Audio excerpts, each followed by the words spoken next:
Hello, and welcome to my project. My name is Gavin McCann. So, while at the studio today, we were looking at our Trello board and we're actually supposed to implement a mechanic of one of our coworkers into the tile based game that we're currently seeing now, um, Tournamental. So, the mechanic that I decided to implement was of Tyler Green's. If we go into the game, start moving around. So the original mechanic, my Navigator mechanic, was like a checker-based um, tile system that the player ends up having to be able to step on all of the checker-based tiles in order to open up the door to the win condition. And Tyler Green's mechanic is like a cracking ice mechanic. So I decided to show them in conjunction with each other and how they can like work together. So come through and just go over the checkered areas and end up beating this level. I just want to be able to get to the next one so we can showcase its switching levels as well as how Tyler's mechanic works. So we step on it once and it makes a cracking sound, and then you step on it again and it actually resets the player. And then we have like a little water circle that you can clearly see, and then the player's like falling. So let's just get through this level really quickly. I tried to make it like simple but also a little difficult for the player. It gets more difficult as the level gets completed. So even the second level's pretty. It's achievable. It's nothing too crazy. But and this is our last level. So as you can see, I tried to mimic like a Game Boy face, and if the player ends up missing one and backtracking, it's pretty easy to get reset in this bottom area.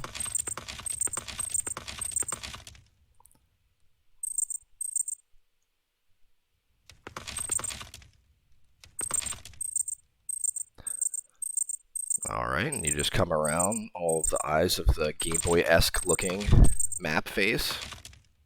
Oh, and looks like we missed one over there, so I still can't exit this tile.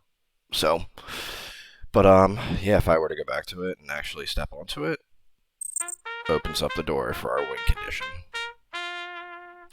So, now that we've seen how the game plays out, we should probably hop into the code and see how it looks. So, this is the begin cracking tile. So what I ended up doing was basically you end up. I have a couple of variables that I've set up over here, like is cracked, boolean, and a shatter level to account for how many times the player has been able to step on the tile. So on entered, we're setting is cracked to true, and then we're incrementing the shatter level and then setting it. And if it ever ends up being equivalent or equal to 2, which, I mean, you step on it once, so, and it ends up changing. So we're basically saying that this condition is false, and then we're going to change it to the new tile type. We're going to play an ice cracking sound, and the tile that we're going to be switching to is the fully cracked, which we'll be looking at shortly, and then we're going to update the tile. So this is the very first one that we ended up doing. Ended up having a majority of the same code for the second one, but this one ended up doing all the same things. We're incrementing the shatter level, setting the shatter level again, checking to see if it has been greater than or equal to 2. But on this one, we're going to say that if it's true, because this is the second time that the player has stepped on it, so it would be equivalent. Now it's going to change to the tile broken through. Then we're going to, like I said, update the tile again. Now, this is where most of the stuff for the mechanic has been happening. So on entered, I wanted to make sure that we're disabling input, so I needed to get the player controller. Now, from the entering object, we also are getting the actor's location and then setting the starting location based off of where the actor location actually is. So after we disable the input, we're setting the starting location and disabling input.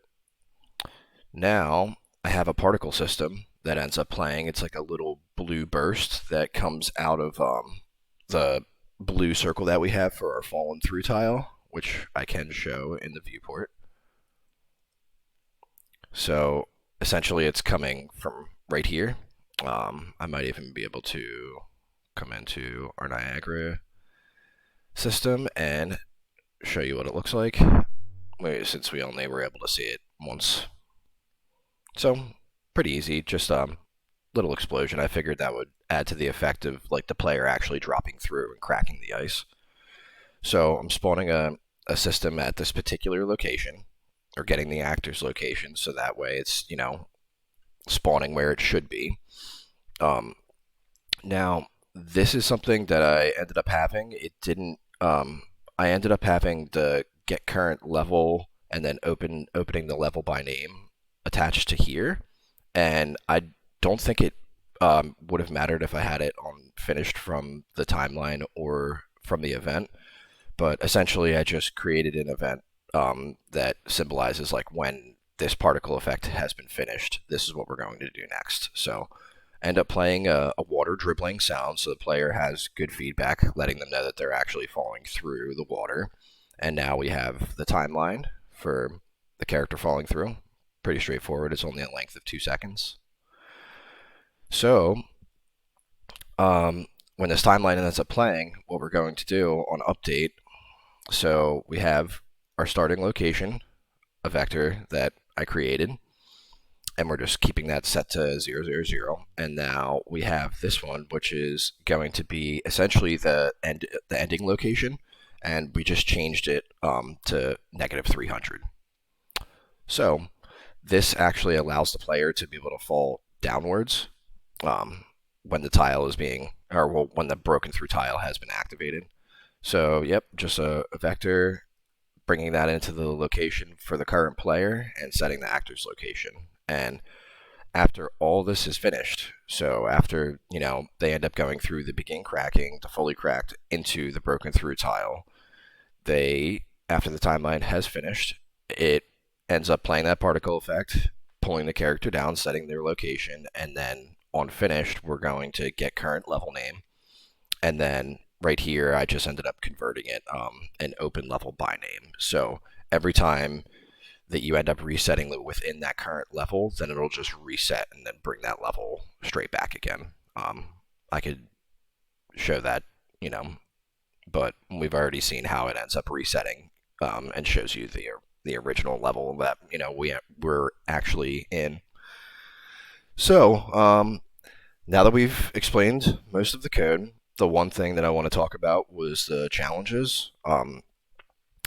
In Tyler's original mechanic, from what I saw, you have to step on all of the shattered ice tiles in order to bring up the win condition tile, which would be right here. I had some difficulty doing that. I know that I could have done it like with another event, and then I think it had to do something with like setting and hiding the visibility.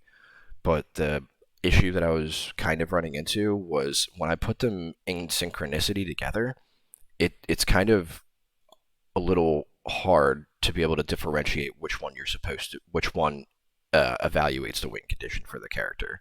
So I kept my checkered tiles to make sure that like the array is the win condition to be able to allow you to get into the door, and I kind of kept the ice tiles as like a secondary mechanic, and also like a hazard mechanic to like let the player know, hey, if you end up tracing back over these a second time, then you'll reset the level, and then you still have to continue on with obtaining the first mechanic win condition. So I'm hoping that's okay. I didn't want to confuse the player on what their objective was, and also if I were to like make it all the way through this level, end up over here, and what if my win condition ended up being over on the opposite side? I would have had to make the player backtrack to a different area, which I didn't think was like a great idea. So I tried to keep the flow as linear as possible for the player. So all right. Again, my name's Gavin McCann. I had a great time implementing this mechanic into our tile-based game, Tournamental, and I hope you enjoy the rest of your day.